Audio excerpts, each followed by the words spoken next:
4 గంటల కాడ మా అత్తలు చూసుకున్నారంట సార్. అంతా చుట్టుపక్కల అంతా వెతికినారు. నేను 5:30 డ్యూటీ నుంచి ఫోన్ చేసిన, ఏం చేస్తారు లేదు పిల్లోళ్ళు సరేలే వస్తుంది వాళ్ళ ఫ్రెండ్ వాళ్ళ ఇంటికి పడిపోయింటుంది అనుకున్నా. ఇంటికి వచ్చి వాళ్ళ ఫ్రెండ్స్ అందరికీ ఫోన్ చేసి ఎవరూ రాలేదు అని మళ్ళీ 7-7:30లో పోయి పోలీస్ కంప్లైంట్ ఇస్తే వాళ్ళు వచ్చి చెక్ చేసినారు. నేను ఒక్క అర్ధగంట వాడిని డోర్ పగలగొట్టేసినా బాగుండు సార్. డౌట్ వచ్చింది నాకు, ఆ పక్కన చుట్టుపక్కల చూడండి సార్ అన్న. ఆ డోర్ పగలగొట్టేసినా తెలిసిపోయింది, సరిపోయింది. నా బిడ్డ నాకు దొరికింది సార్ ఈరోజు. వాడు నా ముందర తొడకొచ్చి చంపేయాలి. ప్రస్తుతం మనము ఏదైతే ఆ చిన్నారి యొక్క ఇల్లు, అదేవిధంగా నిందితుడు కులవర్ధన్ ఇంటి దగ్గర ఉన్నామో ప్రస్తుతం మనం చూడవచ్చు. ఏదైతే ఆ సెకండ్ ఫ్లోర్లో అక్కడ మహిళలు ఉన్నారో ఆ సెకండ్ ఫ్లోర్లో ఉన్న పెంట్ హౌస్లో ఆ అమ్మాయి రుషిక ప్రియ వారి నివాసము, అక్కడ వారికి ఉంటుంటారు. ఇక దానికి ఎదురుగా ఉన్న ఇల్లే నిందితుడు కులవర్ధన్. నిన్న సాయంత్రం ఆ అమ్మాయిని తీసుకెళ్లాడు. ఆ అమ్మాయిని చంపివేసి అత్యాచారం చేశాడా లేకపోతే మరేం చేశాడో తెలియదు, కానీ ప్రస్తుతం ఆ అమ్మాయి మృతదేహం అక్కడే ఉంది. ఈ నేపథ్యంలో దీనికి సంబంధించి తెల్లవారుజామున ఉదయం 7:30 గంటల నుంచి ఈ విధంగా జనము పెద్ద సంఖ్యలో ఇటు ఆ నిందితుడి ఇంటి వద్ద ఉన్నారు. ఏదైతే రుషిక ప్రియను చంపిన కులవర్ధన్ను మాకు అప్పగించండి, అతనికి కఠినంగా శిక్ష పడాలి, మా ఎదురుగానే శిక్ష పడాలి అంటూ ఆందోళన కొనసాగిస్తున్న పరిస్థితి. స్థానికులు స్వచ్ఛందంగా ఇక్కడికి పెద్ద సంఖ్యలో వచ్చారు. వారంతా అతనికి నైతికంగా మద్దతు పలుకుతూ స్వచ్ఛందంగా ఇక్కడికి చేరుకొని అతనితో పాటు తండ్రి ఏదైతే గోపికి మద్దతు పలుకుతున్న పరిస్థితి ఇక్కడ కనిపిస్తుంది. ఓవైపు జాతీయ రహదారి పైన అతని భార్య అక్కడ బైఠాయించింది. ఆమెకు మద్దతుగా వేలాది మంది ప్రజలు అక్కడికి చేరుకొని ఆమెకు మద్దతు పలుకుతున్నారు. దీంతో సుమారు ఉదయం 9 గంటల నుంచి ఇప్పటి వరకు జాతీయ రహదారి పూర్తిగా ఇటు కదిరి టు తిరుపతి రహదారి అక్కడ పూర్తిగా దిగ్బంధంలో ఉంది, రింగ్ రోడ్లో. మరోవైపు ఇటు కొంతమంది హిజ్రాలు కూడా ఇక్కడ వచ్చి వారికి మద్దతు పలుకుతున్నారు. చెప్పండి అన్న. అందరూ వస్తున్నారన్న, అన్ని దీది వాళ్ళు వస్తున్నారు, ఎవరు ఏం న్యాయం చేయలేదు. ఇంతమంది పోలీసు వాళ్ళు, ఎస్ఐలు, సిఐలు అందరూ ఇది చేస్తున్నారు కానీ ఎవరు న్యాయం చేయలేదు. ఆ బిడ్డేమో ఈడ ఉడికిపోతుంది, వాళ్ళ ఉడికేమో ఆడు చల్లగా ఉండాడు. వానికి మీ వల్ల ఎవరి వల్ల కాకంటే పిలుచుకొని వచ్చి ఆడవాళ్ళు చేతి తీసిపెట్టండి. ఆడవాళ్ళు ఏం చేస్తారు చూద్దరు. మళ్ళీ మాకు వదలండి, మేము చూసుకుంటాం మన సంగతి. పొద్దు నుంచి మాకు అన్నంలే నీళ్ళులే, పొద్దు నుంచి పోరాడుతున్నాం మేము. వాని మీద కంప్లీట్ ఇచ్చిండ్లా, కేసు పెట్టిండ్లా. వాడిని ఎట్లా పోలీసు వాళ్ళు పిలుచుకొని పోయినారు. ఎవరినని పిలుచుకొని పోతారు, వాడు ఎవరిని తండ్రి గోపి ఉన్నాడు, అతన్ని మాట్లాడించే ప్రయత్నం చేద్దాం. ప్రస్తుతం ఇదే నివాసంలో ఏదైతే కులవర్ధన్ యొక్క ఇల్లు, అతని ఇంటి ఎదురుగా అతని ఇంట్లోనే పాపం మృతదేహం కూడా ఉంది. మరోవైపు తల్లిదండ్రులు కూడా తండ్రి ఇక్కడ ఉన్నాడు, అతనితో మాట్లాడించే ప్రయత్నం చేస్తారు. అతనికి మద్దతుగా చాలామంది ఇక్కడికి చేరుకున్నారు. వారంతా అతనికి మద్దతు పలుకుతున్నారు. నైతికంగా ఖచ్చితంగా అతన్ని కఠినంగా శిక్షించాలంటూ కూడా చెప్తున్నారు.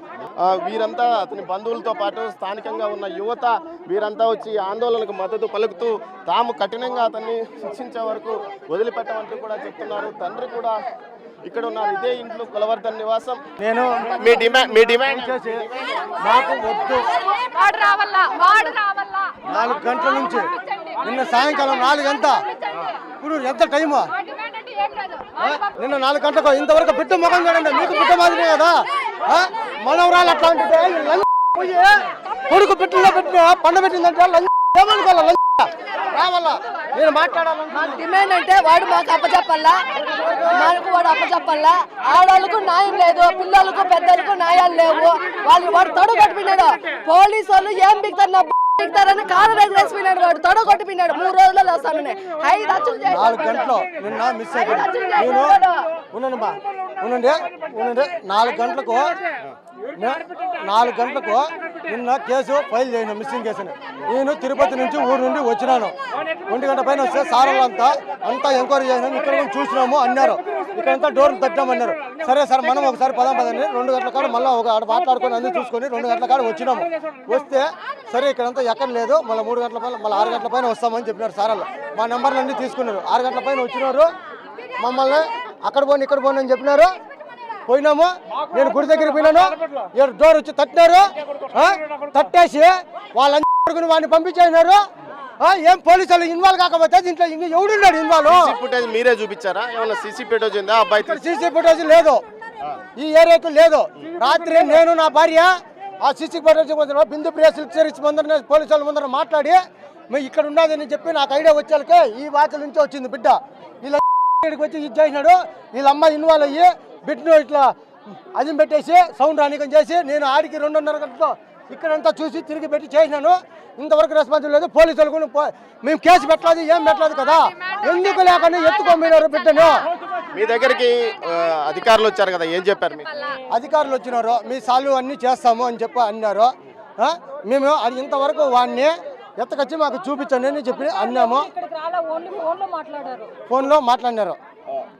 సబ్ కలెక్టర్ కానీ డిఎస్పీ సబ్ కలెక్టర్ వాళ్ళు రాలా, ఇది ఎస్పీ సార్ రాలేదు, సబ్ కలెక్టర్ వాళ్ళు రాలేదు. నాకు మాత్రము హోమ్ మినిస్టర్ మేడము, మా ఎమ్మెల్యే ఉండుక home minister madam, Shajan Basha MLA గారు ఇద్దరు ఫోన్లో మాట్లాడారు. ఎస్పీ సారు మాట్లాడినారు. నేను నా సమస్య ఇట్లుంది సార్, ఇట్లుంది, దానికి వాడిని వచ్చి చూపించండి. ఇంతమంది ఉన్నారు కదా, ఇంకొకసారి బిడ్డకి ఇట్లా జరగకపోతే ఎట్లా, మాకు ఇంకేమైనా జరిగితే ఎవరు కారణమో, వాడు ఒక సైకో. ఇప్పటికి 3-4 కేసులు ఇంత ముందు కూడా ఇట్లా గొడవలు చేశాడా? చేసినాడు సార్. ఇప్పటికి కేసులు ఉన్నాయి. ఇది 3 మర్డర్ ఐటమ్లు కూడా ఉన్నాయంట. అట్లాంటిది ఇట్లాంటి చిన్న బిడ్డ మైనర్ బాలిక మీద ఇట్లా అత్యాచారం చేసినప్పుడు వీళ్ళు ఏం చేస్తున్నారు, ఇంతవరకు ఈ పోలీసులు ఏం చేస్తున్నారు అని అడుగుతున్నాను సార్ నేను. ఇతనికి బ్యాక్గ్రౌండ్ ఎవరైనా ఉన్నారా, వెనక ఎవరన్నా? అది ఆ విషయం అయితే నాకు తెలియదు సార్. మేము ఇంతవరకు ఎక్కడ మేము మా సొంత మేము అది 35 ఏళ్ళ నుంచి ఇక్కడే ఉన్నాం. 30 ఏళ్ళ నుంచి ఇక్కడే ఉన్నాం. ఈ బజార్లోనే మా గురించి అడిగి కనుక్కొని ఇంతవరకు మాకు. ఇతను ఎన్ని ఏళ్ళ నుంచి ఉన్నాడు ఇక్కడ? వాడికి సొంత మిల్లు ఇదే సార్, ఉంది సొంత మిల్లు ఇదే. కానీ వాడు నా కొడుకు ఇట్లా చేసినాడు. వాళ్ళమ్మ ఇట్లా పెట్టి వాడు బెంగళూరుకు వాళ్ళమ్మ వెళ్ళిపోయిందని అంటున్నారు. ఎక్కడ పోయినారో తెలియదు. వాళ్ళమ్మ కొడుకు ఇద్దరు రావాలా. మేము అంతవరకు మేము బాడీ ఎత్తాము. ఇంతకుముందు ఎవరన్నా ఇబ్బంది పెట్టాడా ఇతను లేడీస్ కానీ? 8 మంది 3-4 చంపినారు. మళ్ళీ ఇప్పుడు ఇది 5వది. పోయేటప్పుడు వీళ్ళకి అమ్మ నాయనకు ఎవరికి చూపించకుండా తొడుకొని వెళ్ళిపోయినారు. ఇప్పుడు మాకు చూపించమంటే చూపించలేదు. మళ్ళీ ఆడవాళ్ళ మీదకి కూడా పోలీసు వాళ్ళు కూడా తిరగబడుతున్నారు. మా ఆడవాళ్ళ మీదకి వాడు తొడగట్టపోయినాడు. సీఎం సార్ కూడా అన్నాడంట 24 గంటలు ఎంకౌంటర్ చేస్తామన్నాడు. ఎంకౌంటర్ చేయలేదు. మళ్ళీ 14 ఏళ్ళు జైలు శిక్ష చేస్తామని అన్నారు. అర్ధగంటకు ఒకసారి మాట్లాడుతున్నాడు. మాకు అవన్నీ అవసరం లే. మాకు 24 గంటలు ఎంకౌంటర్ చేసి వాడిని చంపేసి మా దగ్గర మా కళ్ళ ముందనే చంపల్లా. మా ముందనే చంపినాక మళ్ళీ బిడ్డను ఓపెన్ చేస్తాము. ఈ పొద్దు మా బిడ్డ చచ్చిపోయింది. వాడు అరాచకారం చేసి చంపేసి ఇది చేసినాడు. వాడిని స్టేషన్ లో పెట్టి బాగా తినిపి జేసీలో పెట్టినారు. అది ఏ కంప్లైంట్లు ఈ కన్నా ఏమి చేయకన్నా కూడా కానీ ఎందుకు చేస్తారు పోలీసు వాళ్ళు? అమ్మ నాయన కూడా చూపించకన్నా పోలీసు వాళ్ళు ఎత్తుకెత్తుకుపోతారు. లంచం ఏమన్నా తీసుకున్నారా? ఆ లంచం కావాలంటే మేమే ఇస్తాము. 1 కోటి రూపాయలు కావాలన్నా మేమే ఇస్తాము. ఇప్పుడు మాకు రక్షణ కావాలా. ఆడవాళ్ళు కానివ్వండి, చిన్నపిల్లలు కానివ్వండి, రక్షణ కావాలా. మాకు ఆడవాళ్ళు కానివ్వండి, చిన్నపిల్లలు కానివ్వండి, రక్షణ కావాలా. మాకు. ఈ ఏరియాలో అతను ఇంత ముందు కూడా గొడవ. చిన్న పాప ప్రాణం సార్ ఇక్కడ. కానీ 7 ఏళ్ళ పాప. ఆ పాప ఏం అన్యాయం చేసింది సార్? ఏం అన్యాయం చేసింది? వానికి ఏమన్నా నిన్ను కొట్టిందా, తిట్టిందా? ఎక్కడ సార్? పవన్ కళ్యాణ్ సార్ ఇక్కడికి రాండి. ఇమ్మీడియట్ ఇక్కడ వచ్చి ఇక్కడ ఏం జరుగుతుంది మీరు చూడండి, న్యాయం చేయండి. వాడిని తీసుకురండి. ఇక్కడ బాడీని ఎంతసేపు తీసుకోపోదామని ఆలోచిస్తున్నారా? కానీ మీరు వాడు హత్య చేసిన వాడిని ఇక్కడ తీసుకొని వచ్చి జనాలకు అప్పచెప్దామని మీరు ఎందుకు అనుకోవట్లేదు? మీరు పోలీసులకు అదే చెప్పట్లేదు. పోలీసులకు ఒక ఫోన్ చేసి మీరు చెప్తేనే కదా వాళ్ళు స్పందిస్తారు. సార్ పవన్ కళ్యాణ్ సార్ న్యాయం చేయండి సార్. ఒక ఆడపిల్లకి న్యాయం చేయండి సార్. ఒక ఆడపిల్లకే కాదు, లక్షల కోట్ల ఆడపిల్లకి న్యాయం జరుగుతుంది సార్.